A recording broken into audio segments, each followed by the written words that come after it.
narrow lens through which to view cooperation on the island. There are many other areas where common policies and approaches might be taken.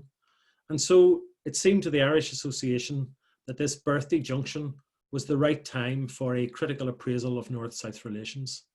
Looking back perhaps to those short periods where there was intense activity and high-level political engagement, but also a looking forward. What might Strand 2 relations look like when the Brexit dust settles with or without a deal? And since our initial planning and approach to work together with Anthony and his team at the Centre for Cross-Border Studies, there has barely been anything but uncertainty and constant change. And we discuss these issues today in the context not just of Brexit, but the shared challenge of COVID, of a United Kingdom under pressure from Scotland, and of the recently announced shared island initiative by the Dublin government.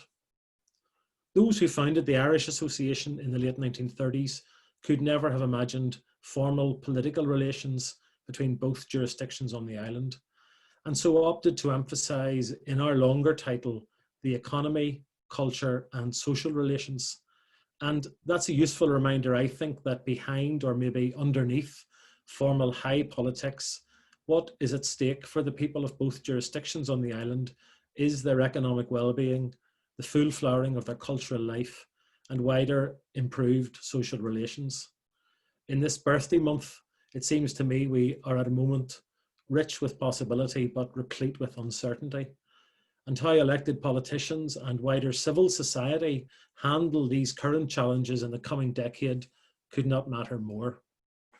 And one of the reasons for this event today is that it provides a platform for the Centre for Cross-Border Studies to launch their report, Collaborating for Common Success, which is a research report highlighting how the UK's departure from the European Union may impact on areas of competence currently devolved to Northern Ireland and on the effective operation of Strand 2 of the Good Friday Agreement.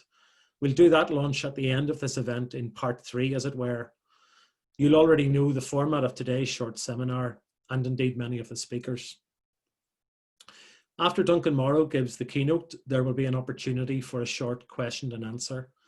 And if you use, when Duncan begins the keynote in a few moments, if you use the chat function here on Zoom, I'll monitor that and keep an eye on that. And I'll moderate that question and answer session before handing over to Anthony to lead the panel discussion. So thank you, and Duncan. Thank you very much, Stephen. And what a moment to be trying to talk about North-South relations.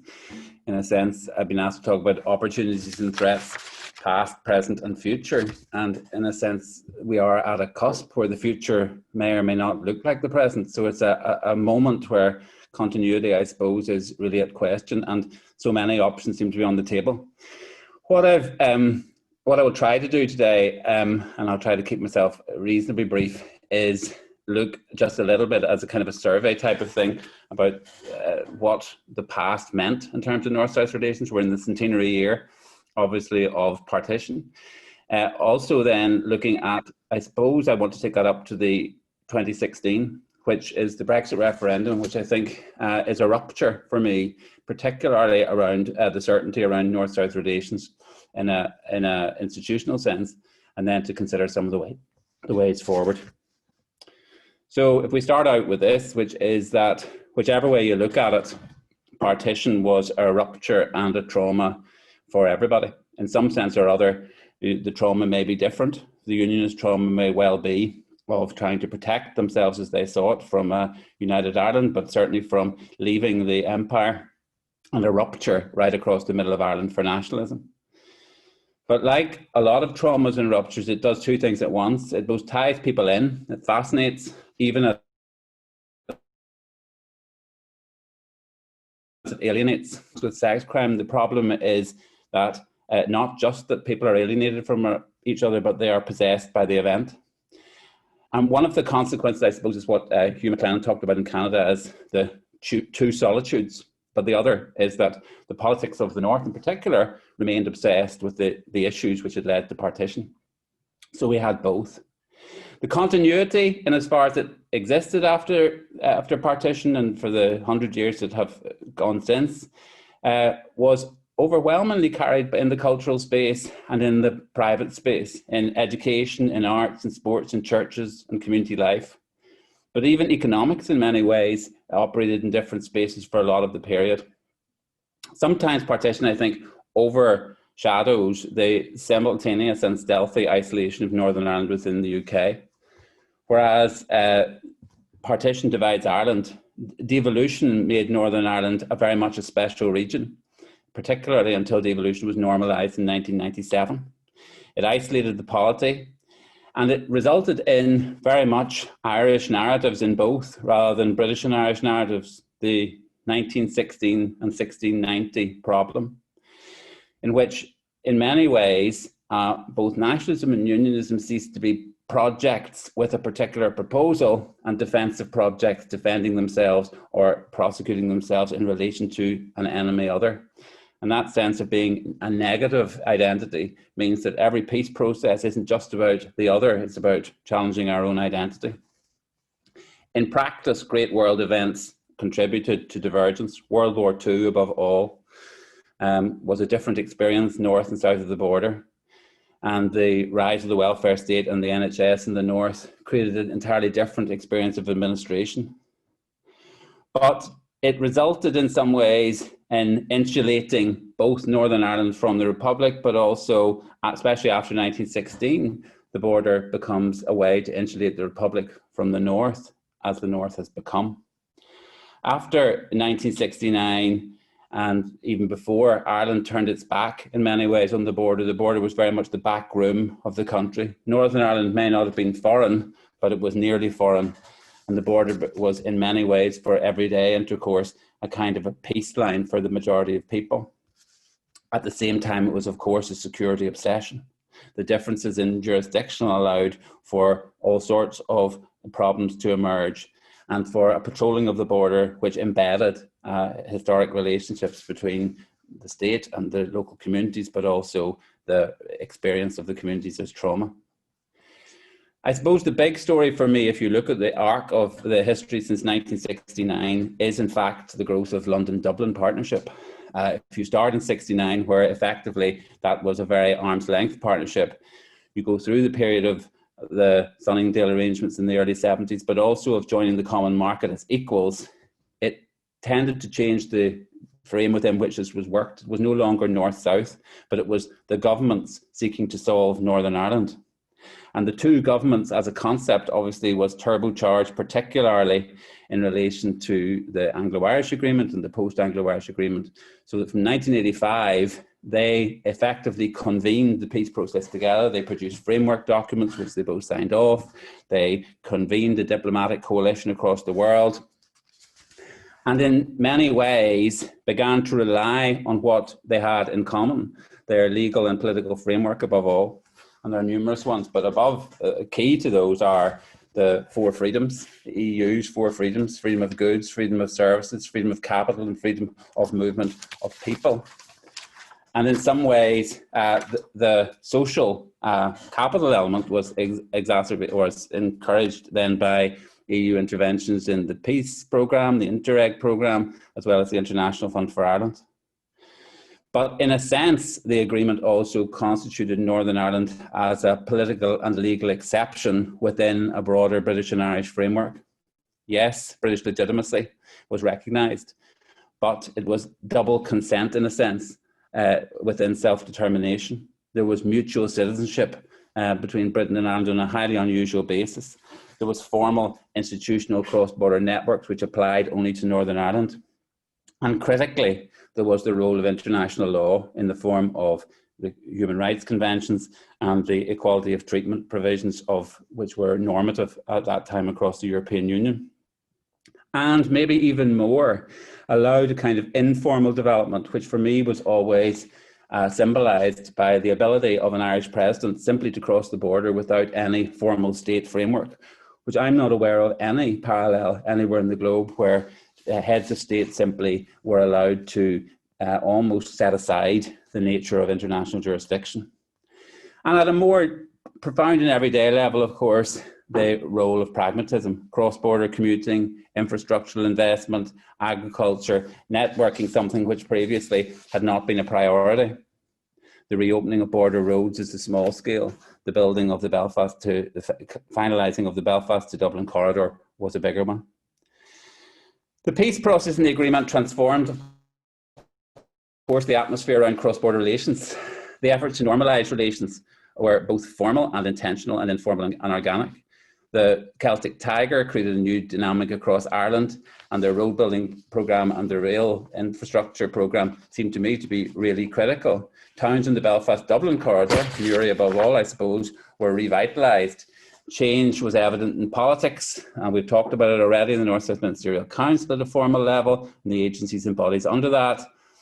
And in many ways, business at an everyday level took on a much more normal Western European frame.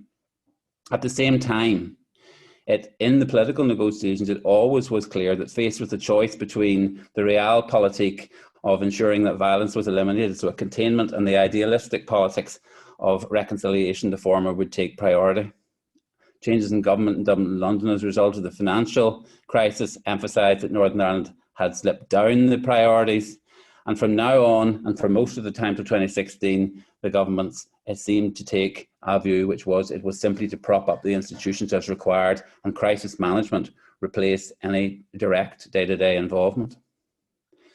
The referendum, when it happened in 2016, was approached by almost all parties as a separate question from the Irish question. While the Irish government and British Prime Ministers who'd signed the agreement did indicate very clearly that there were serious risks to the peace process, neither of the northern parties, Sinn Féin nor DUP, signalled any acute alarm, even though they were the parties most dependent on government. There's been since then huge commentary on the interaction between the agreement and the EU, and the first textual reading confirms that the EU as an institution is only mentioned in passing, in contrast to the Anglo-Irish Agreement, which is set in the context of partnership within the European Community. However, in the intervening years, become clear, text or no text, that Brexit renders almost all of the informal supporting framework of the bilateral cooperation at risk. The UK's unilateral demand and the injection of years of absolute uncertainty directly contradicts the principles of mutual trust and partnership on which the peace process rests. The notion of a hard Brexit would end the common legal and political framework, and as we know will end the common legal and political framework across the islands, which regulates trade, movement, in the form, for example, of insurance and policing cooperation. Diplomatic partnership was replaced by a kind of negotiating opposition. Ireland, of course, prioritised a satisfactory outcome of the border with an EU negotiating position, and actually succeeded in highlighting the way in which the Good Friday Agreement and its implications had been ignored largely within the Brexit debate as operated from London. Northern Ireland, all of a sudden, from being a peripheral and crisis-managed edge or part of history, moved right back into the middle again, and the primary obstacle to any oven-ready outcome. Everything to do with Brexit upsets the balances within Northern Ireland, and therefore has consequences which lock on to the legitimacy of British government in Northern Ireland, including, for example, its ability to mediate and arbitrate disputes with authority, and the stability of the institutions. International negotiations over hard and soft borders had very local, nationalist, political, social, and economic and cultural consequences. All of this was crystallised after Strands 1 and 2 collapsed between 2016 and 2019.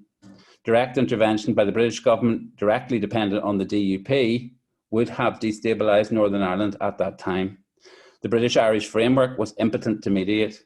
Stunningly, and perhaps rightly nevertheless, all parties concluded, without acknowledging it, that the best government was no government. The politics of the UK was, of course, as we know, brought into turmoil by years of wrangling over backstops, declarations and agreements. And in the end, the withdrawal agreement and the Northern Ireland Protocol were signed above the heads of any and all Northern Ireland politicians. They were latterly rejected in the reconvened Assembly by all in January, but nevertheless, put into operation. And then we hear potentially even reneged on by the governments. It was all, in fact, very reminiscent of 1920, but it had nothing, as far as I can see, to do with prioritising the stability of the peace process. In an ongoing context of uncertainty, it's impossible to be precise about the consequences, but we can sketch out some of the potential risks. The agreement stands formally as the bedrock of British-Irish, North-South and inner Northern Ireland relations, but its practical meaning and how and what can be implemented in the context of Brexit remains very uncertain. Although everybody committed to protecting the agreement in all its parts, it remains actually an intellectual challenge when we look at the pick and mix and pragmatic way in which the agreement over the last 20 years has actually been implemented. From changes imposed unilaterally at St Andrews to aspects which have never been implemented, like properly in a way, like the Civic Forum and Bill of Rights, and elements which have been backpedaled on, like reconciliation, we can see that in all its parts is immediately a problematic concept. Protecting the agreement stands firmly at the heart of every declaration by every party, as far as I can see. But as nobody can be sure what it means in practice, it seems to be open to full individual interpretation, ranging from the Internal Markets Bill, which may or may not come back next week, is compatible according to the UK government. Open borders are absolutely implicit in the agreement, according to Ireland. Consent to the absolute sovereignty of the UK is implicit in the agreement for Unionists, and the border in the Irish Sea is compatible with the agreement for Nationalists. The mathematical impact of this on the politics of Northern Ireland in the last 4 years, the mathematical impact is in the politics of Northern Ireland in the last 4 years, as we have seen Unionist efforts in Westminster addressed at creating the hardest possible Brexit and the rise of the strongest United Ireland movement since partition. The Northern Ireland election results paradoxically then saw major gains for those who were less firmly committed to either. But the withdrawal agreement and Northern Ireland Protocol copper fastened the open border between Ireland and Northern Ireland, but did not finalise arrangements between the EU and UK, and therefore between Britain and Northern Ireland. The consequences of this are obvious. We are in a mobile situation with no consensus either on where we are precisely, where we are going, or what the consequences will be. The agreement is clear that the option for United Ireland is legitimate and sets out criteria for a referendum on the terms of an outcome. And we've seen a recent report by the Constitution Unit on that. But it's not clearly set out any other alternative, nor set out any detail on what a United Ireland would mean. So for now, like Brexit, United Ireland means United Ireland. The constitutional question is clearly in play, but the outcome, as far as I'm concerned, is far from clear. The mobilisation of civic society in some parts of nationalism is broadly based, but it is far from obvious that there's any wider stable majority for change yet. Majorities for United Ireland in polls seem to depend heavily on the nature and the context of the questions, while Pete Shirlow constantly reminds us that university-based surveys continue to point to solid majorities for the status quo. Whatever the case, a question asked from the comfort of a phone call in a poll may get a different answer when the referendum actually happens in a context of heightened emotion, and even the spirits of the conflict are raised to everybody's memory. And even if people do answer the question consistently, the practical outcome of a platonic, ironic debate and a red-blooded life or death free-for-all are chalk and cheese.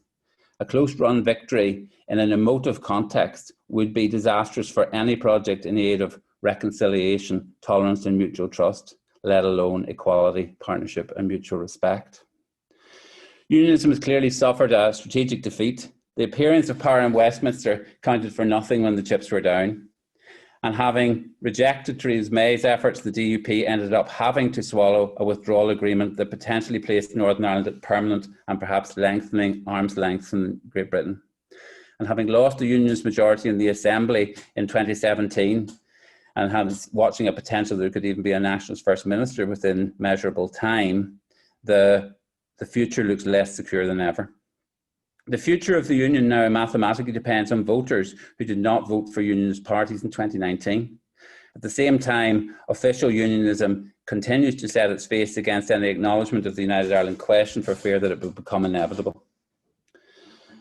Politics in Ireland, south of the border, are also in flux. The rise of Sinn Féin has driven Fianna Fáil and Fine Gael into each other's arms after a century. The potential of a Sinn Féin government by the mid-2020s in Dublin can't be ruled out, again with uncertain consequences for North-South relations and for the willingness of unionists to engage on a North-South basis. Pressure for a referendum might grow, but the potential for it to polarise opinion in the North in an opposite direction is also real and unpredictable. And then finally, the stability of the United Kingdom itself outside Northern Ireland is uncertain. The most likely next step in constitutional change comes from Scotland, where there's a chance that the SNP will be returned, possibly with a landslide within months, on a mandate for a second independence referendum. Again, nothing is certain, but the potential for the constitutional framework of these islands and the assumptions underpinning the agreement and stability in Northern Ireland are unmistakable. But the main point is we can paint a wide variety of potential scenarios to prepare for. Restabilisation, a gradual move towards integration with Ireland, an external shock, a referendum which produces a final outcome, or maybe arm's length management of a deteriorating situation resulting in the greater isolation of Northern Ireland. So within this context, how do we talk about North-South relations into the future? Northern Ireland has thus been in a state of uncertainty for 4.5 years. Having pointed out the negatives, it is also reasonable to acknowledge the considerable positive that no serious party has advocated or supports any return to violence. Distant and splinter loyalist groupings who sporadically sought to increase pressure have found no popular echo, and the political structure created by the agreement and its aftermath has been stress tested but remains in place.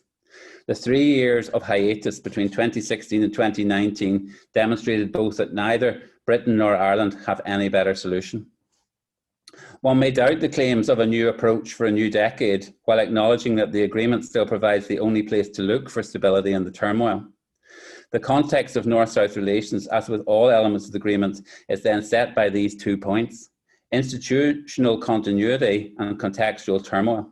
And any resolution of the latter, as in contextual continuity, will depend, for me, on reinforcing the core elements of what we have in the agreement. If the constitutional and political elements of the agreement are back in question, the purposes which the agreement set out to address, for me, remain common cause. If the days of the two governments are over, the legacy of the frameworks of the 90s provides a key. If the governments once provided a framework for the agreement, for me now the agreement provides our only possible stable framework for government. So in finally addressing the question of North-South relations, it seems to me that many aspects of this provide a potential agenda. First of all, the central political achievement of the Good Friday Agreement was the establishment, however fragile, of a consensus around exclusively democratic and peaceful means, and for me this remains core. This is true even as constitutional futures are discussed. The mechanisms of consent remain critical and discussions of future depend on them. There is no doubt that national aspirations to unite Ireland have reignited in recent years, and the constitution of the UK seems to be more in flux, but change still depends on winning hearts and minds. The agreement demonstrated that the goal of a referendum must look beyond a head-counted majority, the way that it went down the road after World War I in Europe, to the establishment of a legitimate state. In other words, the purpose of the agreement isn't just to win a majority, it's to actually create a new possibility. The test of a legitimate state is that it can make and enforce laws with the acceptance of the population. It took Northern Ireland 75 years to even understand this, and it was only achieved when the nature of Northern Ireland itself, the offer to nationalist politicians, to be honest, and the nationalist community, was formally and radically overhauled. So to be put it more bluntly, it is strongly in the interests of Ireland, if there is to be a united Ireland, to ensure that the focus of those proposing constitutional change is on ensuring legitimacy among future citizens, more than just winning a one-day vote. Some of the changes required of unionism are obvious, but the changes that United Ireland will bring to Ireland will be enormous. In as far as the South has seen a political success, and it is, maintaining that success while fundamentally changing its constitutional character carries with it real risks within the Southern electorate. The basis of the agreement's legitimacy lies in its generous accommodation of both Britishness and Irishness. Confined to Northern Ireland in the 1990s, this looked like a concession to nationalism. Applied in a united Ireland is a challenge to nationalism. Since partition, Ireland has developed in the shadow of a presumed narrative of liberation, including overlooking the fact that that also embeds a doctrine of effective violence, of fundamental agreement among the population on the negative role of the British state in Ireland, and of the symbolism of Irishness. But nevertheless, that symbolism is as tarnished for Unionists in the North as the symbolism of Britishness is for nationalists. Flags, emblems, and cultural norms, all of the emotive concepts, cannot simply be rolled over in a new Ireland, nor can they be abandoned simply without engagement. Unionists will challenge the consensus of liberation that currently unites the Irish narrative of history. What Britain did or has done to Ireland will be matched by a Unionist narrative of what the Irish did to the British Irish. Is a united Ireland possible while Britain is still either the active enemy, as we saw this week from Sinn Féin TD, or the defining other? In any new Ireland, the second paragraph of the agreement may offer our only possibility, but it is a huge challenge to all of us. The tragedies of the past have left a deep and profoundly regrettable legacy. And until we, even introducing this topic into Irish political debate seems to me to be fraught with difficulties. But the Bundesrepublik offers no lessons for Ireland. Anyone who thinks that Ireland will unite in response to the demand of a united northern people that we are one people, wir sind ein Volk, seriously misunderstands the challenge. We can state one thing with certainty. I don't think we are prepared for the complexity of this conversation and the changes it may require. But the Shared Island Initiative will be well advised to spend time exploring the triggers to nationalist as well as unionist resentment, and not only in the North, and the potential for a new basis for legitimacy, more even than plans for a formal constitutional change. One of the failures of the agreement for me, and especially of the implementation of the agreement, was the sidelining of the civic element. This is important not because it should be a rival to politics, but because it is a necessity for politics in a time of uncertainty. Self-determination and consent need to be delivered deliberatively and restoratively, not simply as the imposition of majority will. At a time of uncertainty, societies are looking to explore questions before converging on answers. And here the civic can add. In line with the thinking of my colleagues in Stanford, there are at least 4 questions that we therefore should explore.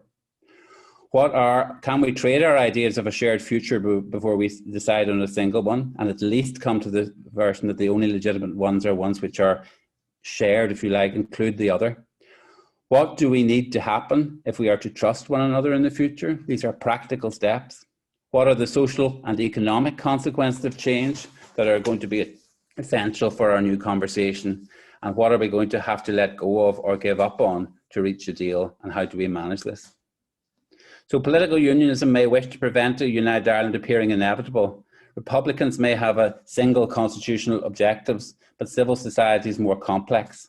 Electoral politics has the quality of a zero-sum game, but civil society can live with open-endedness and the capacity to acknowledge that we are, in fact, into the future, flying the plane while fixing it. The capacity to generate new possibilities which can be tested before they are implemented, and the understanding that we are all trying to learn to do something we have not done before and are engaged in a process that is as much practical as ideological are important.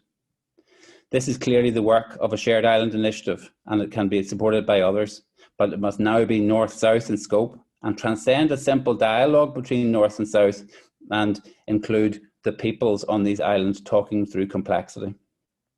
Beyond conversation, there's the practical matters which we should get on with: stabilising the economy, building shared infrastructure, and ensuring coordination where possible. One of the consequences of both peace and the agreement within the EU has been the normalisation of interaction. Brexit is unlikely to be a single event, but to set a context for ongoing changes which may signal divergence. The potential for north-south and east-west drift is both obvious and predictable, and will take intentionality to ensure that its impacts are minimised where possible.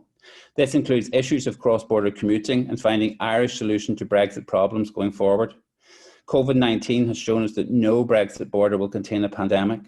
The environment, the pressures of the job market, the challenges of integration and migration, technological issues are by their nature cross-border. The specifics identified with the agreement go so far. But after Brexit, the issue is not just the hardness or softness of the border, but the quality of interaction that can be maintained thereafter. the construction of a sustainable post-Brexit economy and a strategic north-south infrastructure will extend to agriculture, transport, technology, health and education as obvious, and higher education as obvious priorities. But policing and law enforcement cannot be allowed to drift. Culture and arts and even community development agency will continue to have a critical need to collaborate, and constitutional conversations in diplomatic instance will require a practical counterpart. Within this, both the North-South Ministerial Council and business, professional and trade union bodies have a clear role, as well as community organisations. And finally, and we're glad to know I'm getting to finally, the final and critical element of the agreement is its value and quality assurance framework, which has by turns been ignored and minimised in politics in my view, yet returns as a constant measure of actual progress.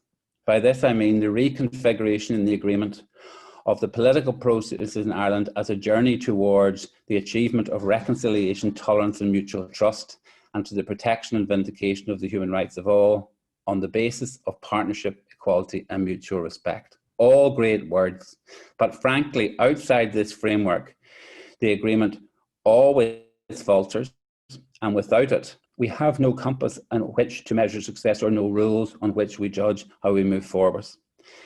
This can be motherhood and apple pie, but the re-emphasis of both purpose and principles at this point seem to me to be the best available definition we now have of upholding the agreement in all its parts.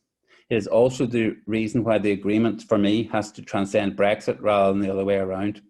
Keeping that project on track seems to me to shape both the practical and constitutional elements of North-South cooperation, both because these only these values put limits on the risks involved and hold out a channel within which proposals for change and development can be measured that is outside the simple framework of who is up and who is down in Britishness and Irishness.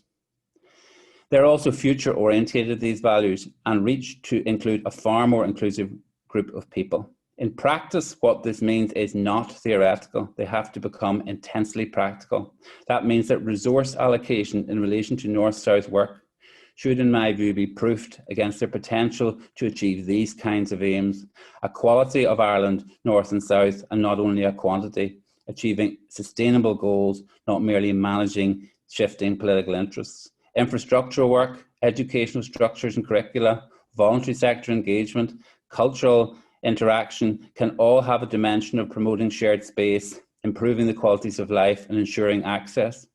Rightly understood, equality, partnership and mutual respect need to exist in practice and not in textbooks. There is no consensus on whether the task now is to reconstruct the existing framework or whether that framework has been so damaged that it's been superseded. But the agreement is actually designed to try to manage both stability and the desire for change. Because the field of change is across the whole island and not just in the north, more and different people need to be part of the intentional process of change. Within this frame, North-South relations need not necessarily be the fraught field of standoff and violence that they could easily become. But to be more specific, for me, this is not just a romantic pipe dream. Without this framework, we are literally back into a trial of strength. It's hard to see how any process of change can be managed to a successful result. For me, one of the most interesting models to emerge from the peace process was the patent policing reforms and its concept of policing with the community and its underpinning philosophy that things had to work not by security and defeat, but by what was called collaborative problem solving. It has been hard to operationalize this and subject to all sorts of misunderstandings. But the concept is based on the practical recognition that everything to do with policing has an impact on the whole community, and nearly everything in policing requires collaboration with non-police if it is to be dealt with at preventative level. In the case of North-South relations, the task is not just to have short-term answers to specific problems, but to design a pathway to get to the goals of the agreement. In the end, it is only possible as a learning process, in which clarity about purposes is matched by flexibility and openness in the process of what the Mayor of Chicago once said: we have no choice but to figure it out. Because the task is an active figure it out task. I can't give you an answer of where we're going to be in the future. with this already. Applying it again in the post-Brexit context will determine the balance of opportunities and threats as we go forward. Thank you. Thank you, Duncan. Take a breath, take a glass of water, take something before we have time for a couple of questions. I think before moving on to the panel, you talked about community there off the back of Patton and that use of community in the term of Patton. What do you think would be lost to the community in both jurisdictions on the island if North-South relations were to deteriorate further, or if aspects of current North-South relations were to be lost entirely if the flux we were in at the moment was handled badly? Well, first of all, I don't think they'll be totally lost. I think they will devolve on people taking individual actions and different communities taking different approaches. So I think one of the results may be that it heightens existing divisions. There will be some people for whom the maintenance of connection will be an absolute priority.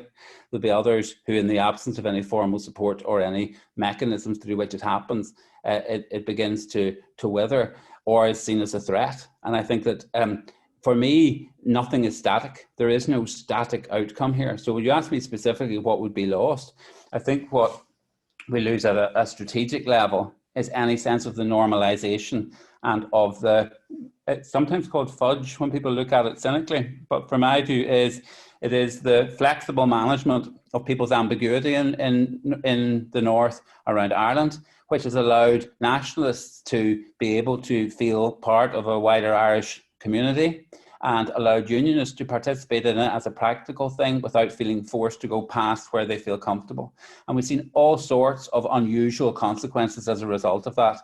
We've seen nationalists willing to participate, obviously, in Northern Ireland, while it's still within the British framework. We've seen unionists willing to accept, and I keep going back to this, visits of an Irish president that are not a state visit, and they would possibly not like to recognise that, but it's allowed as a kind of a flexible framework. We have seen the ability to do very practical things like develop cultural and economic and social projects which are supported from the top, but which communities can buy into. And then, of course, a lot of the work that I was involved in, for example, the peace programme around the border, was having to create a human face around communities which had got lost in the period for some people, or of roads being broken, or was allowed to be given a public face where previously had been underground. And I think all of that is retrograde, and all of it builds into a context of tension. So it's a cultural loss, it's a social loss, potentially an economic loss with political consequences. And without concentrating too much on those that high political elite, I mean, to what extent do you think that the success of, or the maintenance of what currently exists as North-South cooperation relies upon the success of devolution here in Belfast? Well, I do think nothing happens without consequences in one part of the agreement with another. I think when the agreement was constructed, it always was this very, probably still fragile balance of institutional and cultural structures. And it was hoped, I suppose, in the context of the agreement that that balance would allow people in communities and in their own private lives and in business to gradually define that in new ways. So if there's a crisis in the Northern Executive, that automatically, I mean, there's an institutional way in which that breaks down the existence of the North-South Ministerial Council. So there's a sense in which it has an immediate knock-on effect.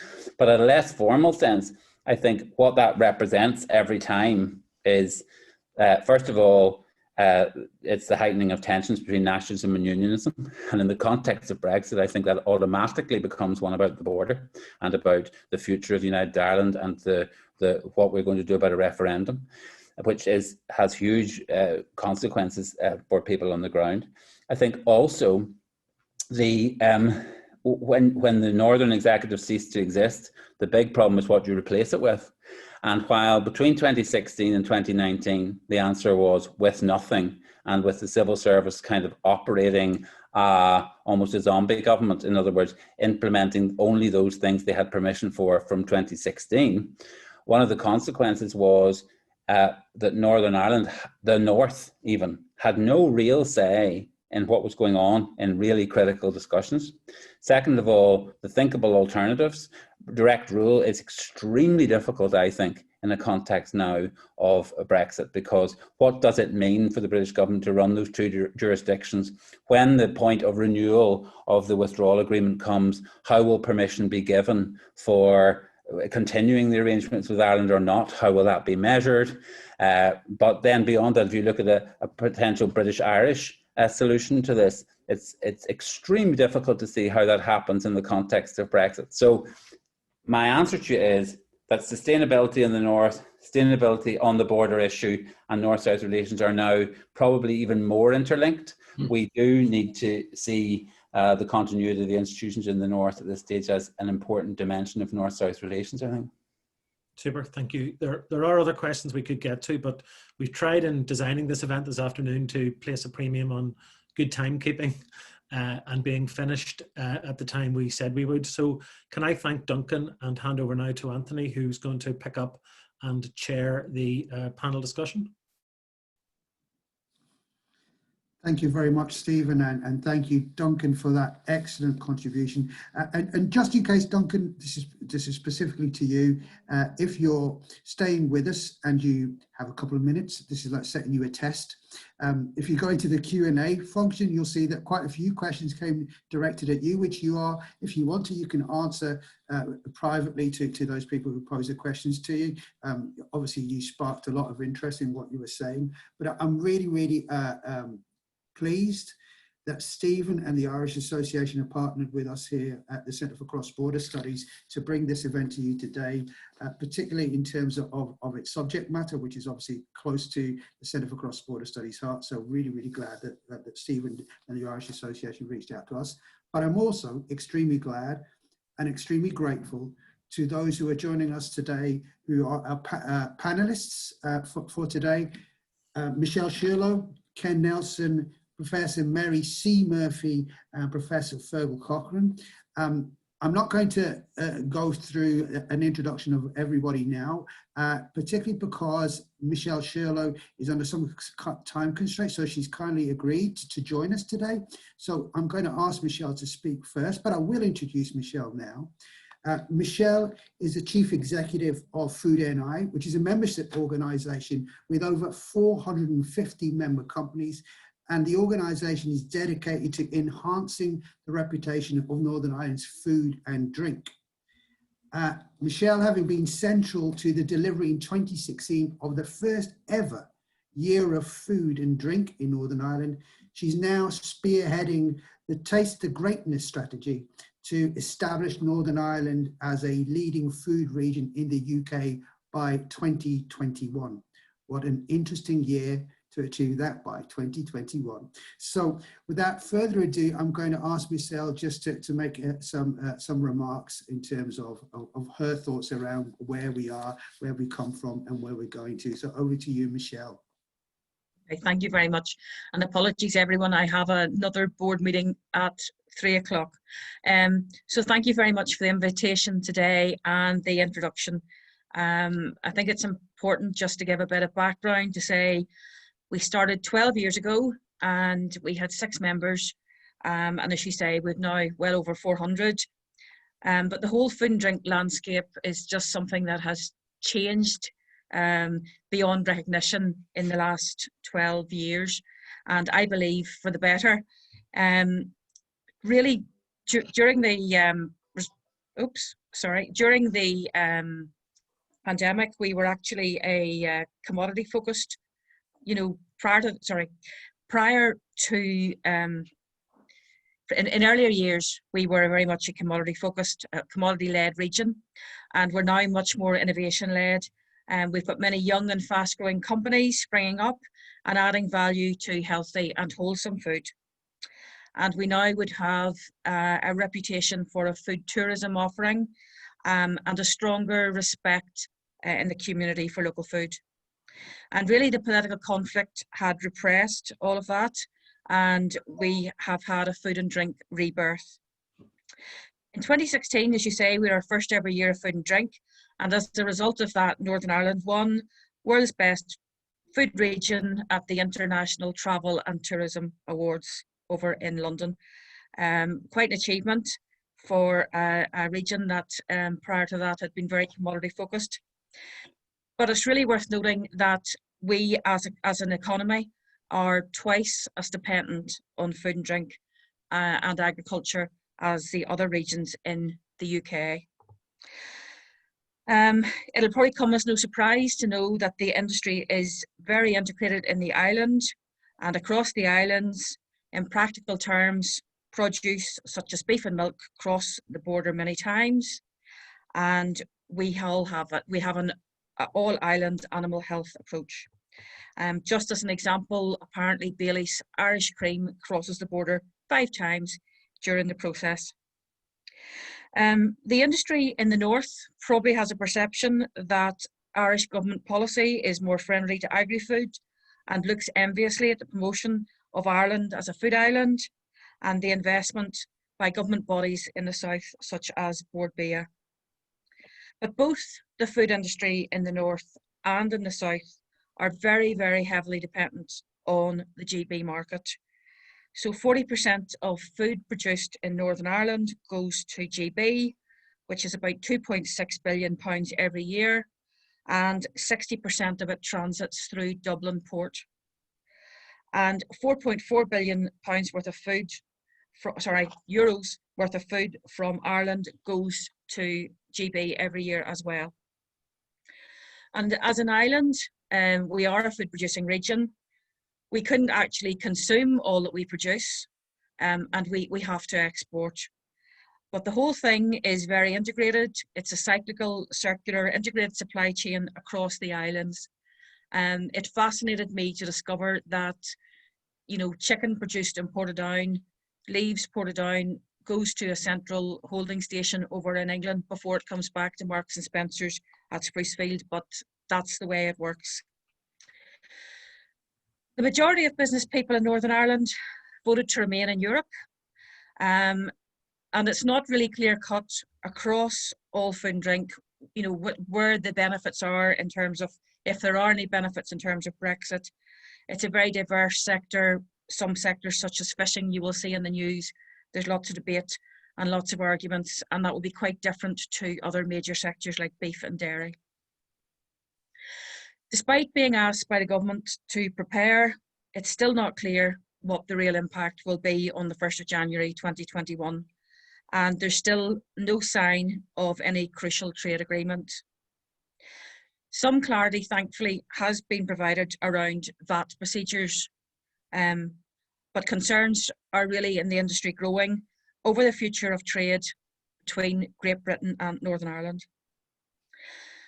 There's already been warnings from multiple retailers that the shelves in supermarkets here may be depleted due to the confusion over the procedures likely to be in place from January. For example, a pizza would have to have a separate certificate for every animal-based ingredient. And there's even been speculation that some supermarkets could withdraw from Northern Ireland. And I hope these are worst case scenarios, because in business, once you lose business with a customer, it's very, very hard to get it back. Ministers continue to insist everything will be all right when 2021 dawns, and I hope they are correct, because this confusion and this uncertainty is very, very bad for business. But going forward, I think there are other major forces at work that I need to mention. Firstly, the impact of COVID. In many ways, the food and drink industry here has been an unsung hero of this pandemic, obviously behind the NHS, but they have still worked hard to put food on our tables. Hospitality has been very hard hit. They've invested to create a protective environment, but been unable to trade. Many people have pivoted their businesses, and they have started up home deliveries of both groceries and ready to prepare meals. Another massive issue for the food industry and for us that we think we have to consider is food poverty. Prior to COVID and prior to the recession, there was already an unacceptable level of food poverty. I only have statistics for England, but in England alone, there are 11 million people living in food poverty, and there are another 3 million people who live with a food insecurity. So that's a total of 14 million people unsure of where their next meal may be coming from. And that was before we see the impact of the recession that will be caused by COVID. And we need to think about food and health. It's another huge issue. Since we plotted the genome, much deeper understanding of the impact of our diets has been understood around health. And if you only take away one thing from what I'm going to say today, it's this: let food be thy medicine. Science has now proven that it's not a case of vegetables are good for you. It's a case of if you don't eat healthily and you don't eat your vegetables, you're actually shortening your life. You're harming your health. So the pandemic has also accelerated a focus on healthy food and the importance of that. And finally, another massive pressure on food is climate change and sustainability. And the food industry plays a key role in sustainability and climate change. And we are going to play a pivotal role in fostering change in global food systems. So just to add all those things together on top of Brexit, as was said at the very beginning, the future we're looking at for food and drink may not look like the present. In the next 10 years, we're going to have to tackle not just the problems of food transiting on the island, we're going to have to tackle food poverty, concerns about sustainability, concerns about food and the impact on health. And I just think for many people in the food industry, Brexit has been the final straw. But as the earlier speaker said, people on the ground get on with it and they make it work. And I do know that we're a tenacious bunch, and I'm sure we'll see our way through it. So thank you. That's all from me today. Thank you very much, Michele. Look, just in terms of very quick, because I know that you've only got a few minutes, so I'm going to give you a really easy question. Because you talked about COVID, you talked about obviously 2021 in terms of, you know, with the end of transition period, and we'll go into definitely to the post-Brexit context and all the challenges that lie ahead for the food industry. But let's look ahead a bit further than 2021. Where would you like to see, what kind of shape would you like to see the food industry be in 10 years' time? So in 2030, 2031, where would you like it to be? So I think that coming out of the pandemic, governments are have to go and look at how we transition agri-food systems that are more equitable, more resilient, they're healthier, and they're more sustainable. And I think that, you know, in a perfect and ideal world, if we could have sustainably produced, high quality, nutrient dense foods that were accessible and affordable for everyone, that would be my ideal. Thank you so much, Michele. Plenty there for people to think, and I think some of the issues that you raised and you touched upon maybe being followed up by some of our panelists coming after you. But for now, thank you so much, Michele, for the time that you've given us today. And we won't be offended by the fact you have a board meeting to get to. Yeah, so, they're ringing me. Sorry, the phone went. Good luck, Michele. Thank you so much. Thank you. And now it's my enormous pleasure, and we're kind of sticking with the theme of business, the economy, and connections between business as we move on to our next panelist, Ken Nelson, Chief Executive of LEDCOM, who's been extensively involved in economic development, business startup and growth. Ken was one of the founding directors and former chairman of Enterprise Northern Ireland. He was appointed to the board of InvestNI in 2012, and in 2018, he was appointed by the North-South Ministerial Council as chairman of InterTradeIreland, one of the 6 implementation bodies established under the 1998 Belfast Good Friday Agreement. Among the many honours he's received, quite rightly, he was awarded an MBE in the New Year's Honours list in 2018. So it's with my enormous pleasure that I would ask Ken now to make a few opening remarks. Over to you, Ken. Thank you. Thank you, Anthony, and thank you for the invitation, and it's great to be with you. It's such a fascinating event. My comments will really mainly be from my perspective as Chair of InterTradeIreland, and just a minor point of correction, I actually took that role up on December 16, so it was just shortly after the Brexit vote and various other events, so maybe give a longer perspective than you might realise. Thinking through from an intertrade point of view, and then I want to broaden out after that, the level of increased cooperation since InterTradeIreland was founded in 1999, formally through the British-Irish Agreement Act of that year, has meant that our primary focus is increasingly on mutually beneficial opportunities and how to overcome economic challenges as we work in partnership with businesses, governments and north-south bodies. There's a wide range of services that are provided by InterTrade on sales, growth and innovation, business funding, business insights, research across the island, helping businesses to grow. And we also have our enhanced Brexit advisory service. So we've been helping small businesses, micro businesses in both parts of the island explore new cross-border markets, develop new products, processes and services, and seek to become investor ready. Well, coming back to the topic of the challenges and the opportunities, thinking in the past, the present and future. Prior to the formation of InterTrade, those 21 years ago, it was then considered that the island of Ireland had the lowest levels of cross-border trade and business of any region in what was then called the European Community. And if we could reference over to the Sir George Quigley Memorial Lecture, which Michael Darcy took this year, and I think Michael's with us today, but he highlighted Sir George's vision for the island's mutually beneficial convergence, where the island would function or could function as a natural economic zone, with both parts working together pragmatically at all levels and in all sectors, public and private, in whatever way and to whatever extent was to their mutual benefit and to add value to what they were doing. Well, certainly I would indicate that the InterTradeIreland board itself, past, present and future, is a microcosm of that pragmatic cooperation for mutual benefit. It has members who come from different parts of the island, different perspectives, different traditions, but yet united and working together pragmatically to help grow the economy of Ireland, north and south. And if I could quote the first chair of InterTradeIreland, Dr. Martin Naughton, if you put business people together in a room, they'll do business.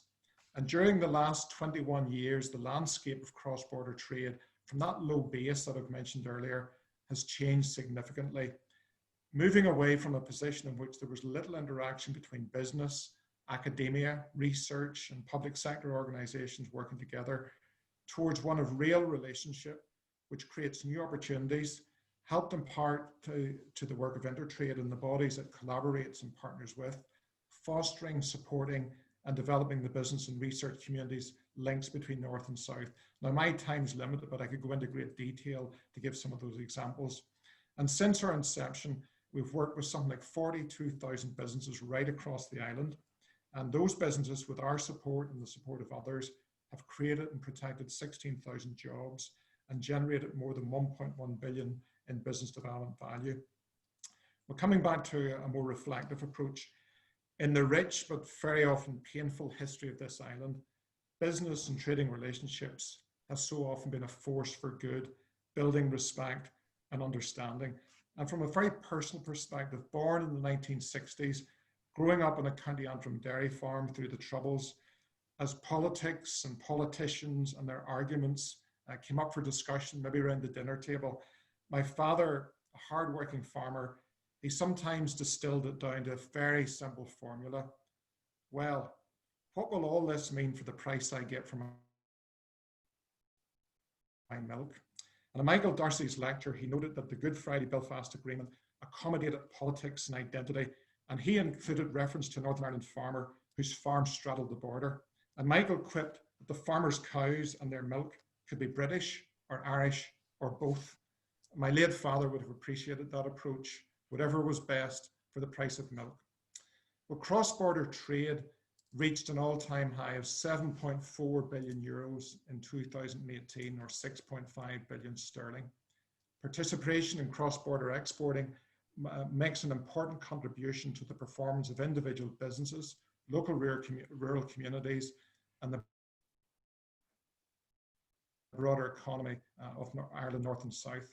Companies who trade goods across the border, the research shows, are operating at 9% higher productivity than those that do not. They also have higher employment rates and higher turnover. And one of the significant outcomes of increased trade cooperation has been the development, and Michele has already referenced this in terms of agri-food and the food sector, of highly integrated supply chains across the island. Businesses operating within their supply chains back and forth across the border make up the majority of cross-border trade. 2/3 of Northern Ireland goods trade with Ireland can be considered to be part of supply chain activity. I mean, include meat and dairy products as well. Evidence shows that the connectedness between Northern Ireland and Ireland has grown substantially in the past 21 years, delivering considerable mutual value, particularly for small businesses. And prior to the impact of COVID-19, and that's been a huge impact, InterTrade's Business Monitor, which surveys regularly around 800 businesses, the top line indicators have been positive, with the vast majority of firms either in growth mode or stable. But even pre-COVID, nearly 1/3 of businesses surveyed were operating below capacity, while many micro businesses were just about breaking even. So there's considerable gaps still in the productivity piece and in terms of sustainability of many of those smaller businesses.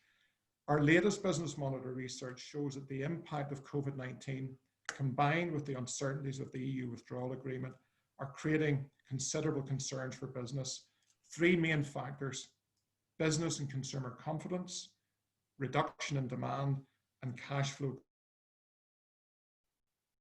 concerns. And 44% of those businesses surveyed predict that Brexit will have a negative impact on their businesses, particularly over the next year. And more alarmingly, in some ways, only 2 in 10 firms surveyed had made preparations for Brexit. Now, I know the issue may be, how do you make preparations for something that you're so uncertain about? But I'll maybe come back to that later. All of these current factors, as well as many others, represent significant challenges. However, there are opportunities. Cross-border trade is often the first step on the export ladder, and nearly 75% of businesses exporting off the island started on a cross-border basis, their first foray into new markets. So the opportunities, not only north-south, but east-west, are there for companies. And cross-border traders, as I've mentioned already, typically have higher productivity, higher turnover, and higher employment. Sectors with real potential, especially in terms of supporting all island clusters, are those in life and health science, advanced manufacturing, and the bioeconomy. And other areas of great potential include adjustment to the low carbon economy, adoption to Industry 4.0 and new technologies such as AI, research and development partnerships in all island research centres, health service provision. Overall, on balance, the opportunities outweigh the challenges. But as we look ahead to the next 5 to 10 years, let's imagine a situation post-COVID and where Brexit negotiations are a distant memory. Could we see cross-border trade grow well beyond 7 billion euros to say 10 or 15 billion euros? This week I attended, in my 4 years as InterTradeIreland chair, my first North-South Ministerial Council meeting for cross-border. And that's a statement on where politics has been over the last 4 years as well. But at that meeting, it was encouraging to see the support that there was from ministers north and south for the work that InterTrade and others are involved in. And the challenge was given to us was, how can we grow that cross-border trade? And if that was to grow over 5 to 10 years to 10 to 15 billion euros, think of the potential on jobs, investment, and opportunities for individuals and community. But it will take vision, it'll take determination, and it'll take implementation. And going back to the vision of Sir George Quigley, it's going to mean we're going to have to seriously address how we get both parts of the island to function as a natural economic zone, with both parts working together pragmatically at all sectors for mutual benefit, adding value to whatever they are doing. So those are the challenges and the opportunities. And just think, if we could achieve that even to some degree, what the impact might be in the milk price as well. Thank you. Thank you so much, Ken. If we don't mind, Michele had that time pressure, so Ken is going to be with us until the end of this panel session, so we'll keep questions and discussion. It's more discussion at the end once the rest of the two remaining panelists have made their comments. But I like, Ken, you're looking ahead. There's some positivity there, and it's really striking the fact that you mentioned that you recently attended your first meeting of the North-South Ministerial Council, which is, you know, both, you can see it both from a negative and a positive. It's now we're going into a different environment. Hopefully it's one that will last for quite a while in terms of that political engagement in the North-South Ministerial Council. So thank you very much, Ken. It's now my enormous pleasure to pass the word on to Professor Mary C. Murphy, who holds a Jean Monnet Chair in European Integration and is a lecturer in politics at University College Cork. She is well known to many of us, and she's a friend to many of us, me included, as an expert on all things Brexit, having among her many excellent publications the 2018 book, Europe and Northern Ireland's Future, Negotiating Brexit's Unique Case, which was preceded in 2014 by her book, Northern Ireland and the European Union, The Dynamics of a Changing Relationship. She's also currently president of the Irish Association for Contemporary European Studies, and it's my enormous pleasure to just pass over to Mary for her introductory comments. Over to you, Mary. Thank you. Thanks very much indeed, Anthony, and it's a real pleasure to join everyone today and to engage in this particular discussion. I suppose I'm coming at it from a slightly different perspective from the two previous speakers, but nevertheless, hopefully some of what I have to say will be of interest, and it's reflective as much as anything else. And I want to start by referencing the Belfast Good Friday Agreement. And in particular, I want to reference the Declaration of Support, paragraph 3 in the Declaration of Support. And just to briefly read that to you, it says, "We are committed to partnership, equality and mutual respect as the basis of relationships within Northern Ireland, between North and South and between these islands." Of course, as we know, North-South cooperation has a key role to play in nurturing the kind of partnership and equality and mutual respect between the two parts of the island, which is implied here. And the question that I'm reflecting on today is, to what extent has the approach to and the practice of North-South cooperation embodied and achieved those particular principles of partnership, equality and mutual respect since 1998? So that's the angle that I'm taking this afternoon. Well, the experience of cooperation since 1998 has gone from a brief period of intensity immediately after the Belfast Good Friday Agreement, moving to a period when it was interrupted and rather slack, I suppose, in some respects in the years that followed. There was, I think, an element of drift that we can refer to. And then there's today, when North-South cooperation really is challenged and faces complexities as a consequence of the realities of Brexit. Now, over that particular period, I would point to 3 hallmarks of North-South cooperation. And the first would be referencing some of what Ken has been talking about, and Michele too, efforts to progress the border economy and the all-island economy as well, with some rather considerable concentration around the Belfast-Dublin corridor. And I suppose one of the reservations I would have about that is that that doesn't necessarily reflect the totality of the North-South relationship and perhaps deserves some degree of expansion and consideration. That's the first hallmark. The second hallmark, I use the European Commission, which in 2017, as part of the Brexit negotiations, identified 156 areas of North-South cooperation. And that included everything from InterTradeIreland to the All-Island Free Travel Scheme for senior citizens.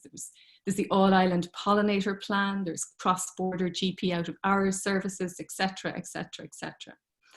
And that list also notes links between schools, between health systems, cooperation on tourism, transport, energy, etc., etc. So a whole raft of policy areas where North-South cooperation can actually be mapped. And then in the third sense of there being a hallmark to North-South cooperation, there's also the other informal links and exchanges that exist between North and South. And they're based on everything from all-island sports associations to shared cultural projects to artistic collaborations and also personal networks as well.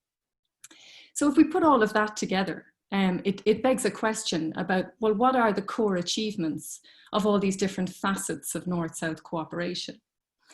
And there's 3 points that I want to make in trying to characterize what those achievements have been. And the first point is to suggest that those achievements are perhaps best characterized as being economic and administrative and technical in nature, because much of the cooperation is based on contact and collaboration within implementation bodies, but also between civil servants and government departments and representative organizations and health systems. And of course, that type of cooperation is very welcome and it's very significant as well. And it's important in that it serves the mutual interests of citizens on both sides of the border and those from all communities. And I would suggest it represents the hard edge of North-South cooperation, so to speak. But there is a second context here as well, a second core achievement we might point to. And I would label that as the softer edge of cooperation, much more focused on grassroots relationships, on informal exchanges and on personal networks. But that softer edge of cooperation has been less evident and less sustained over the period since 1998. And I think that's particularly valid given what we've heard from Ken and Michele in relation to those other policy areas. And as an example of this, we can look at the number and the intensity of North-South educational exchanges, which really has waned in recent years. And we can also make the point that even those exchanges which did exist had been supported by, to a large extent, even reliant on external funding. Now, the point to make about this softer form of cooperation is that it's really no less important than its hard-edged equivalent, because it really is where mutual respect can be nurtured and also where an exploration of identity can take place, both Britishness and Irishness. And it's where understanding and reconciliation can potentially be found. And those softer forms of cooperation, they do have the potential to be agents of social change and to improve relations and to underpin mutual respect between North and South and between the different traditions on this island. And I say that in a particular context as well. I think sometimes there's a tendency for us to focus on getting to know the so-called other community through these kinds of collaborations and networks. But I would argue that the challenge is more than that. It really is about getting to know those from all backgrounds, not just the other background, whether that's unionist or nationalist, but from all backgrounds in their totality. And the third point I would make here in relation to the achievements of North-South cooperation is, and I make this point very respectfully, and it's in relation to the fact that the further you move away from the border, the thinner, the weaker the links between North and South appear to be. And that is, of course, a consequence of physical distance. But that physical distance creates a tricky psychological distance. It not only limits opportunities for engagement, it also allows unhelpful prejudices and myths and misunderstandings to develop. So the links, physical and otherwise, between cities across the island are not advanced and they're not extensive outside of the Dublin-Belfast corridor. And even to give you a sort of a non-scientific example perhaps, but in all my years teaching in Cork, and I'm teaching there almost 20 years now, it's one of the 3 largest cities on the island. And in that time, I've probably encountered no more than 5 students from Northern Ireland. It's easier and it's quicker and often cheaper for me to travel to any number of UK cities from Cork than it is for me to get to either Belfast or Derry. And I suppose I say all of that in the context of true North-South cooperation, I would argue, needs a true all-island character. Now, there's certainly the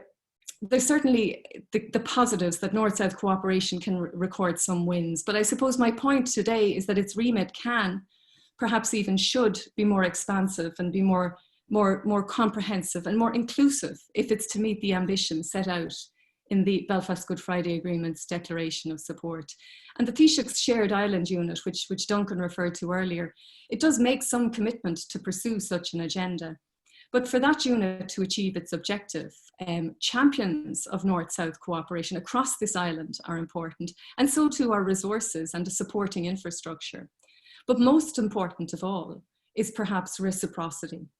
And I suppose I would end by saying and acknowledging that that perhaps is where the biggest challenge of all lies. Thank you. Thank you, Mary. And I mean, I can't believe that you've been teaching for that long in Cork, that you must have your dates wrong. Thanks so much, Mary. Our final panelist in terms of initial comments, because we will then have some time for discussion and for some of the questions that are coming in.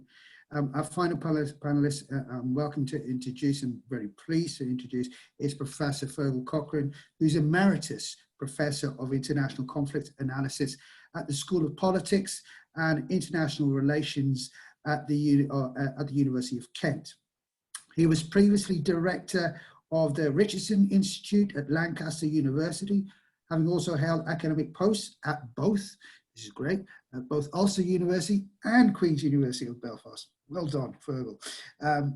Feargal is recognised internationally as an expert on political violence and conflict transformation, being regularly consulted by national and international media outlets. So without any further ado, it's my great pleasure to hand over to Feargal. Thanks very much, Anthony, and thanks for the invitation to participate. It's been a fascinating conversation already, and I just wanted to really, in my sort of little segment, just maybe pick up some of the threads from Duncan, as well as Mary and Ken and Michele. Not to set myself too big a task here, but just to give us sort of more of an overview of, as I see it, you know, the big issues, which won't surprise anybody, probably, which are, you know, as I see it, Brexit being the obvious one. Public health is also an issue which has now come into the sort of the forefront of everybody's minds, I think, because of course the virus does not really recognize the border, as we're all painfully aware of. And also the elephant in the room probably is the extent to which we're now in some sort of, you know, we're now entering the centenary year of Northern Ireland's existence. And the question is, where is Northern Ireland going from this point onwards? How will it be affected by Brexit? And not necessarily even just Northern Ireland, but where are these islands going constitutionally? And what is the cross-border relationships role? What is the North-South? What is the Strand 2 role in that conversation? And I say Strand 2, by which I mean the sort of totality, I think as Mary was pointing out, the totality of that relationship, not just the elite political institutional dimension, but also the myriad of very rich micro level political and cultural connections that exist. And so I just want to say a few words about that. The first thing I wanted to preface that with was really, I think what we've learned over the last couple of decades is that consent underpins pretty much everything. And you're not really going to get very far with any sort of cross-border institutions or cross-border relationships unless it's done on the basis of the consent and the perception of mutual advantage from people on all parts of the island. And that, of course, is easier to say than it is to actually undertake, because, as Mary was saying, there's been a distance. That distance has been caused by all sorts of things, by partition mainly, by the fact that Northern Ireland and the Irish Republic, you know, I remember the time when you used to have to ring an operator to ring into the south, you know, I mean, it was an international call. So, you know, our communications have advanced massively since that point, but, you know, there has been a distance. And one of the issues that I think cross-border cooperation has got to deal with is, do we want to reduce that distance? In what directions? Through what mechanisms and to what end point? And just bringing it on to the Good Friday Agreement now, which is sort of probably the document that everybody's been working from since 1998. Consent was woven into that document, as well as Mary pointed out there, the declaration of sort of mutual respect for both traditions and so on. And of course, the problem with Brexit was that it hasn't recognised the consent of the self-determination of Northern Ireland, because once Brexit happened, the ambiguity that was central to the Good Friday Agreement really disappeared. We had a binary instrument, which is a referendum. It was yes or no, and we hadn't really worked out what we were saying yes or no to, bar a very sort of in or out option. And as we're finding now with all of the workings through of, I mean, I haven't seen today's news, but we're either having a deal, we're not having a deal. We're all on a high wire act of the latest tweets from various great British journalists. The point, so I suppose there is, how do we measure consent? How do we measure cooperation at this point? Where can the North-South relationship go to if the project is actually being run from London? And to some degree, Brexit demonstrated that devolution's all fine and well, but when the pips are squeaking, it's London that really calls the shots, because of course that's where sovereignty lies. Sovereignty does not lie in Belfast or in Scotland or Wales. So that's an issue, I think, for the ongoing future of both sides of the border. Obviously, the outplaying of Brexit and how hard Brexit lands is going to affect the importance of the North-South bodies and the cooperation between the two. And we still don't really know where we are with that. But there is then this other question of has Brexit set a ball rolling in terms of the constitutional fabric of the United Kingdom? And that's not just in control of anybody in Ireland, it's also going to be determined by people in Scotland as well, or it could be. And I suppose what I wanted to just say is that I think that Strand 2 in all of its dimensions is even more important now than it was in 1998 and 1999 when the institutions were being established. We desperately need a conversation to take place over our mutually, well, we've got to work out what is in our mutual interests, number one. And number two, I think we've never needed that conversation more than we do now. I think that the conversation's it's very stunted in terms of what would unionism do if Scotland voted for independence, for instance? How does that position them in terms of their unionist outlook and their commitment to the union in a context where there's going to be a conversation about a border poll on both across the island? What is where is the conversation within Southern nationalism, if I could use that very blunt phrase, over the possibility of reunification? Now, I know these are sort of may have thought to be very sort of academic arguments pre-Brexit, and I'm sure if we had this event in early 2016, we wouldn't be talking about pandemics and the need for cross-border cooperation over public health. We wouldn't be talking about the implications of Brexit, because we probably would have thought it's likely to be Remain. And in 2015, we weren't even talking about the referendum particularly. So, and I think that, who knows where the next 5 years is going to take us. But I think that, to me, and Mary sort of referenced the shared island unit as well from the Taoiseach's office.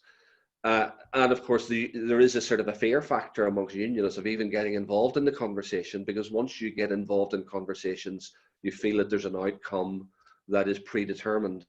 And, certain unionist politicians have sort of refused to take part on that basis, that, it's a monodirectional route that you're taking. And so, as I see it, civil society actors have got to try and engage with the debate, and I think Duncan referenced it as well in his presentation. What exactly triggers executive action is vague under the terms of the Good Friday Agreement. It's up to the Secretary of State, that's clear. But the devices that would be used to trigger a border poll, for instance, are very unclear. It could be opinion poll. It could be seats in the assembly. The actual mechanisms are unclear. And what would Southern nationalism do if Boris Johnson, and far be it from me to be unfair to Boris Johnson, but he doesn't necessarily demonstrate consistency, let's put it like that, across what he says and what he does, as the DUP would probably back me up on, I would have thought. What will Northern Unionism do if a future British Prime Minister decides actually triggering a border poll would be a good idea? Now, I could paint various scenarios where I think that might well be a decision, but by the British government. But you may say it's not likely. It may not be likely. The outcome's uncertain. And Peter Robinson has been arguing that unionism needs to have a conversation with itself. You'll remember that many people listening to this will remember that unionism had exactly that conversation after the Anglo-Irish Agreement, and Peter Robinson was at the centre of that with the task force when the DUP and UUP were trying to work out strategically where to go next. So I think we all need to be having these conversations about Brexit, about how to deal with the workings out of Brexit, a lot of which will be up to the sort of nuance of the governments, and also where we go in terms of our longer term relationships. And I'm not sure we need new institutions for that. I think we've got institutions already. We just need to have the political will, the political dynamism, and the sort of, I suppose, the collective determination to sort of get on board with those conversations. Now, those will be uncomfortable conversations, but I would argue that having conversations is much better than being silent. And in conflict scenarios, yes, you can have an argument, but as I think Duncan mentioned in his presentation, the commitment to peaceful methods is sort of another sort of central plank of the whole peace process, as is the consent of the people. And yes, there'll be uncomfortable conversations, but I think ignoring them is probably quite a sanguine approach. And I'd be fascinated to see where, as a political scientist, I'd be fascinated to watch where those conversations go. And I just want to finish on quite a hopeful note, which is that the whole strand 2 relationship seems to be relatively uncontentious politically. It's not an issue in northern elections, particularly. It's not an issue in elections in the Irish Republic. Now, that could be seen as a sign of success. Now, you imagine the period of 1985, when this was very much on the front of the political agenda.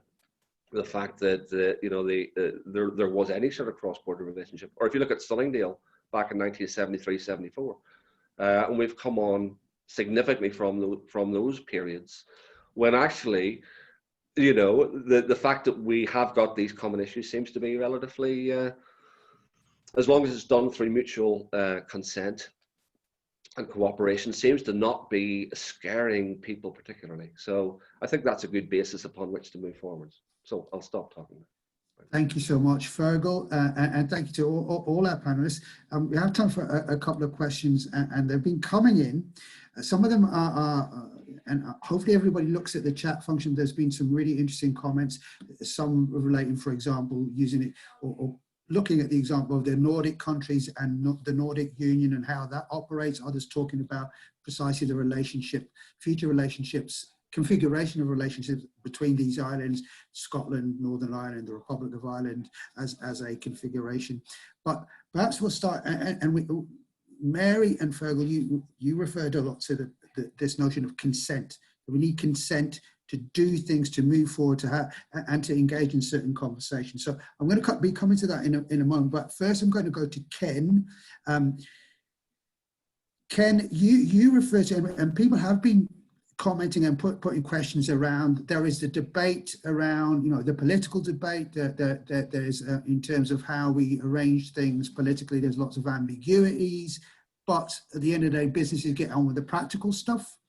And people are asking, is that where we should be focusing, is on the practical end, in terms of north-south relations, North-South cooperations on the business end. And you mentioned, for example, you mentioned collaboration in terms of research and innovation, in terms of drivers of innovation, drivers of trade, and that on an all-island basis, or the two jurisdictions cooperating in that sense.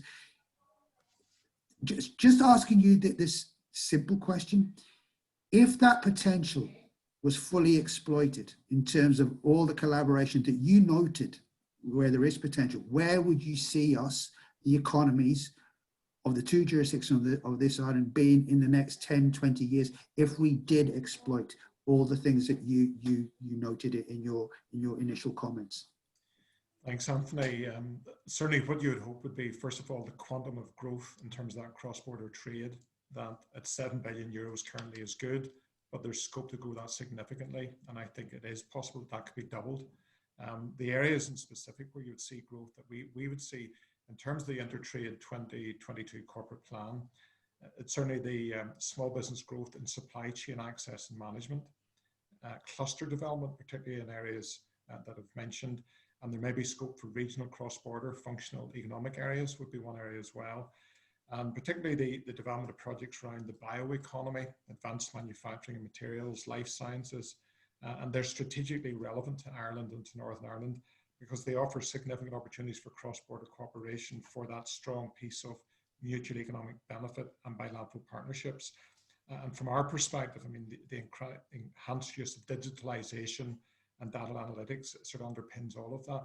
So those are some of the areas where it could take place. But I would agree with the comment, Anthony, that I think going back to Sir George Quigley's comment about pragmatically working together from a business point of view, let's get wins in there, let's get successes, and let them tell their own story. That as companies work together, as academia works together, the results will be there. And I think people will be demanding more of that because let's face it, I mean, if you take even the area I work in, unemployment has doubled in the last 12 months. Now, partly that's COVID, but there's other economic factors at play. I'm a father of 6 children, aging in range from 29 to 16. Those young people are looking for opportunities, and I want them to stay in the island of Ireland. I mean, I love Ireland north and south.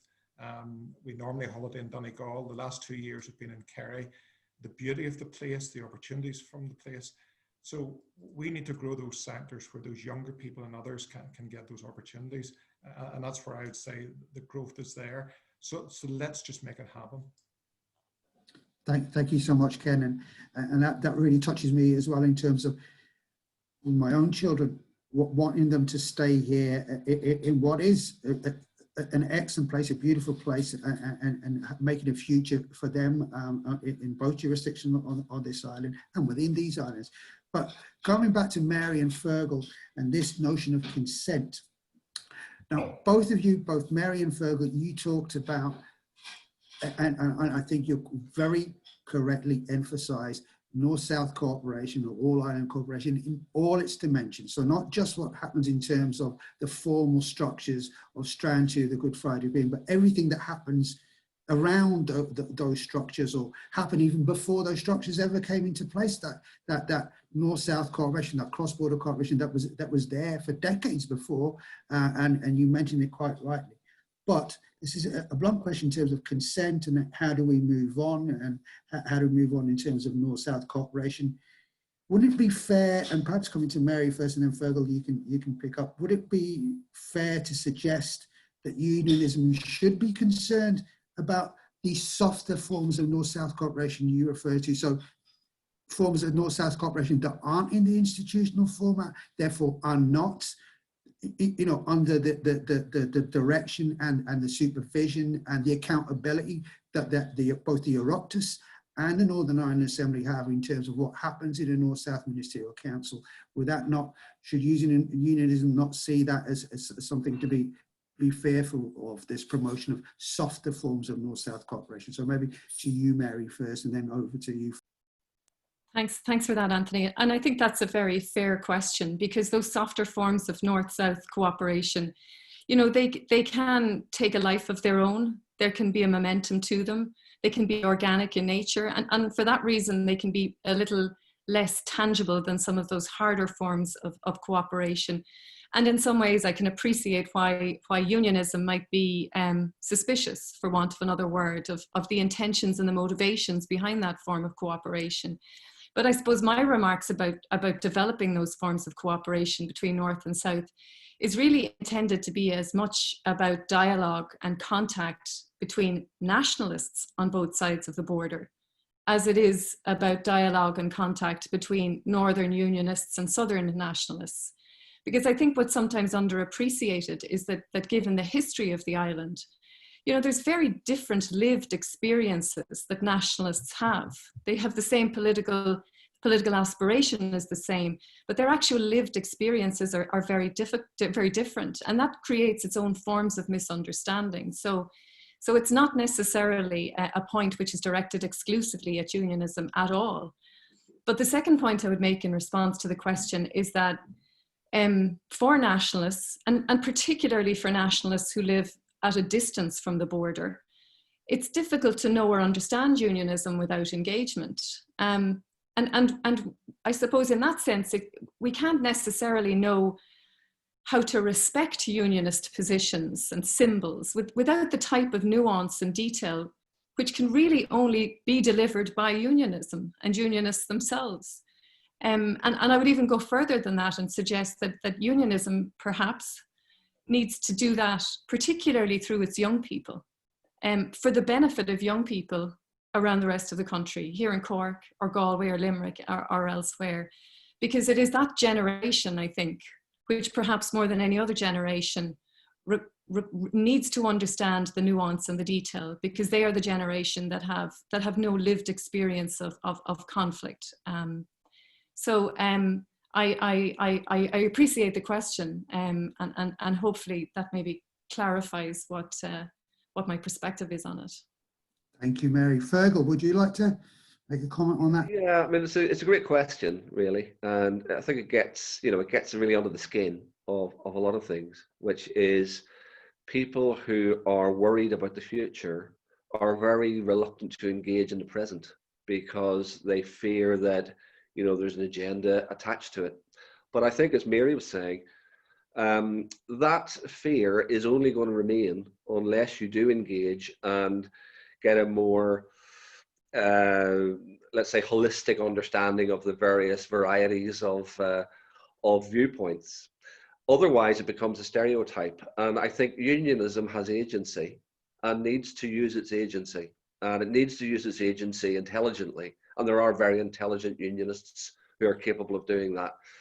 Now, of course, nationalists need to be, as I think was mentioned earlier, you know, reciprocal, or even go beyond being reciprocal. But where it's clear that there isn't an agenda, I think that, you know, the onus to some degree is on Irish nationalists to make it clear that at the micro level, you know, this is about as Ken was talking about earlier, you know, increasing economic opportunities for everybody, regardless of the sort of macro ethno-national dimensions of the relationship. And and I think that isn't an instant.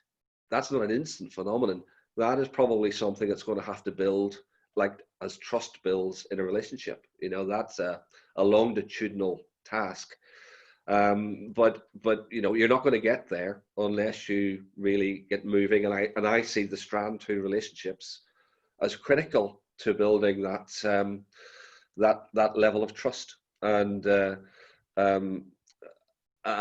you know, but it's not necessarily separated out from the more political dimensions of that. But you know, I think if Northern Unionists talked to a lot of Irish nationalists and said, well, you know, would you be, you know, what is your vision of a different Ireland, or a changed Ireland?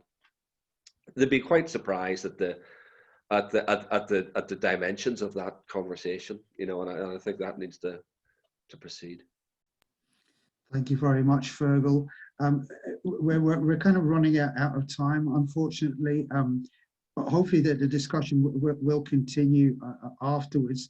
I hope that Stephen is there in the background, and if he is, perhaps he would like to turn his camera on now, just to bring this panel session to a conclusion and to thank people. So over to you, Stephen, just briefly.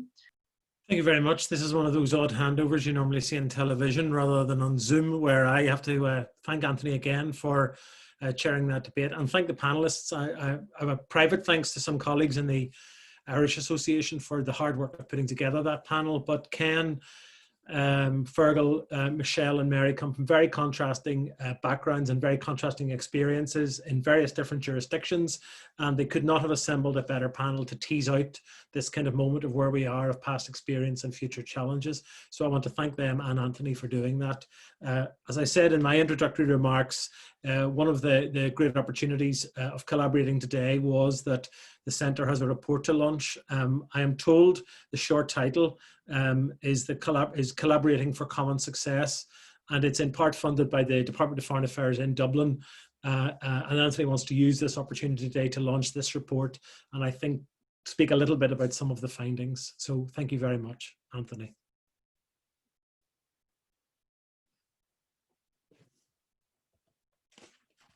Thank you very much, Stephen, and thanks to the panel again. And I'm not going to keep you long in terms of the official launch of this report, but some of the issues that come up in this report were touched upon by all the panelists today.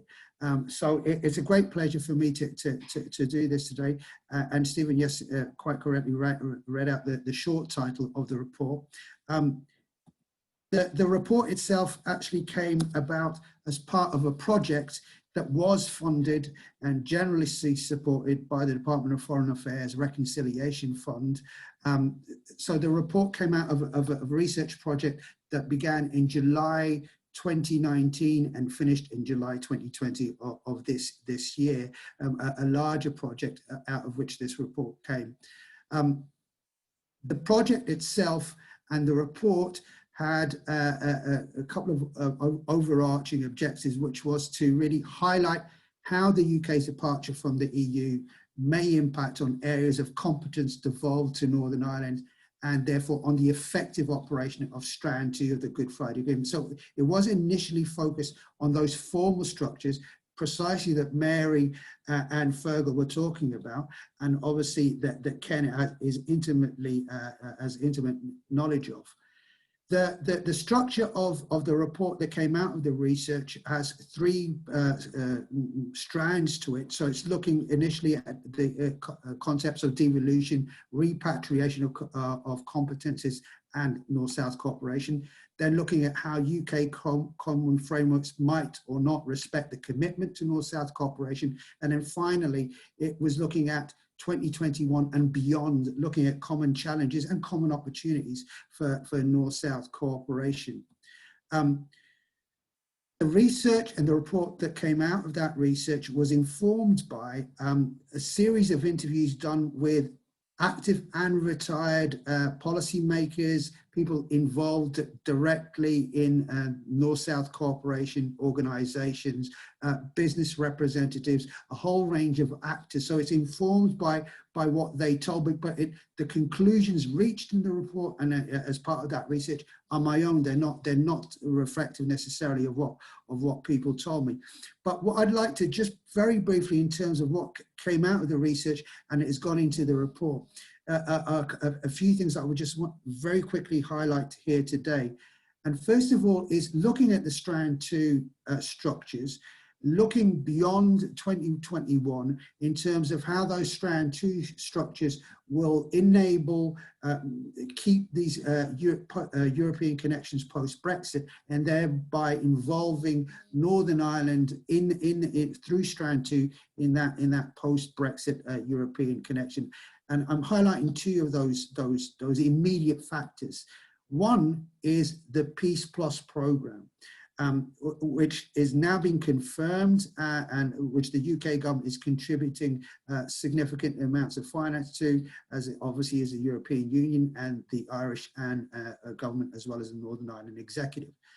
And the reason that this will keep, through Strand 2, will keep the Northern Ireland Executive and the Northern Ireland Assembly involved in the debates around the European Union and European policy, particularly cohesion policy, is because this new peace programme is developed, is shaped by the two governments and obviously by communities in the two jurisdictions, but it is shaped by the two governments and the sponsoring departments in Northern Ireland and the Republic of Ireland. So that will keep this dialogue going, but it will also bring into this dialogue, and actually as part of active North-South cooperation, potentially a whole raft of organisations across a variety of sectors from both jurisdictions from 2021 going forward.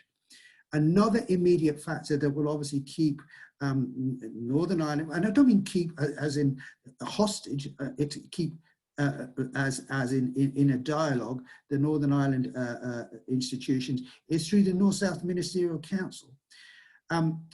The protocol on Ireland, Northern Ireland, as part of the Withdrawal Agreement, Article 14, which refers to the specialised committee that oversees the implementation of the protocol and reports to the Joint Committee.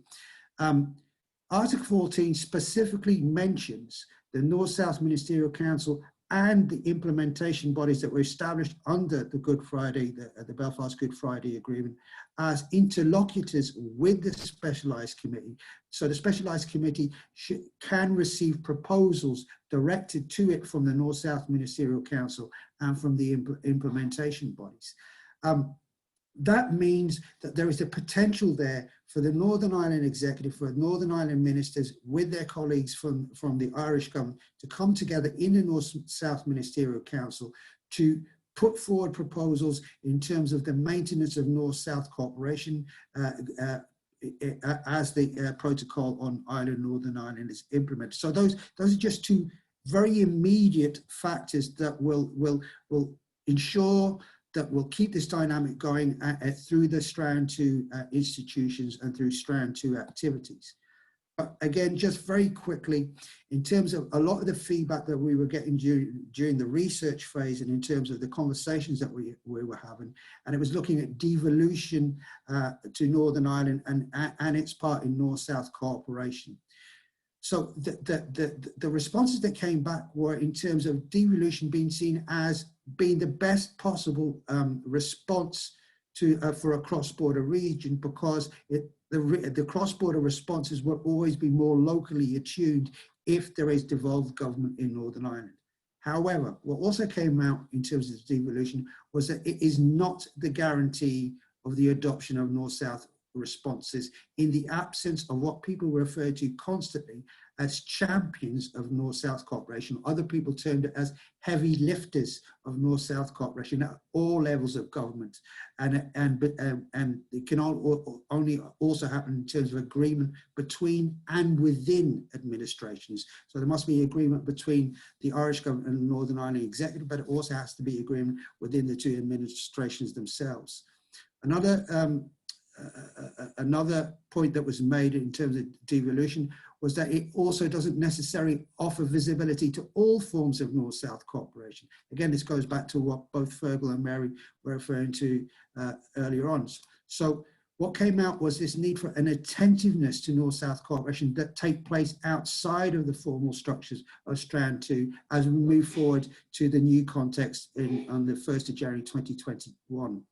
And from a Northern Ireland perspective, the devolved administration cannot guarantee the maintenance of the necessary conditions, the terrain for North-South cooperation.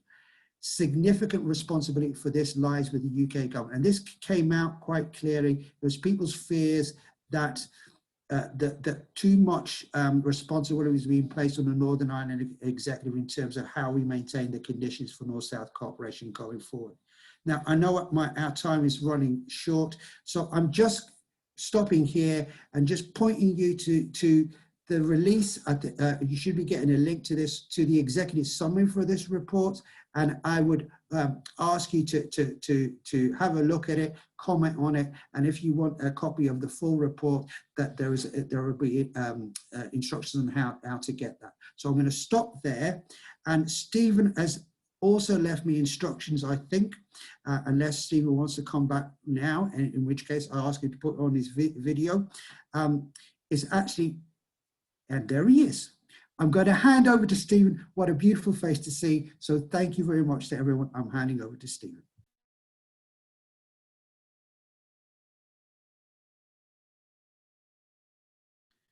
You have to unmute yourself, Stephen. We're missing all of it. I beg your pardon, all picture, no sound, which is much like the domestic scene quite often. Express thanks to Anthony and everyone at the Centre for Cross-Border Studies for making this afternoon session happen, to colleagues who worked to make it happen. I suspect for many of you, you're probably more familiar with the work of the Centre than of the Irish Association. There's a link to our website if you're interested in our work. We're a membership-led organisation.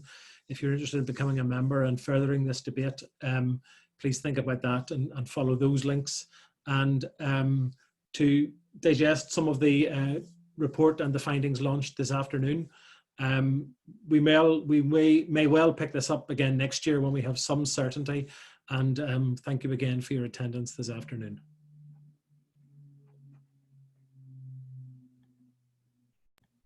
Bye, everyone.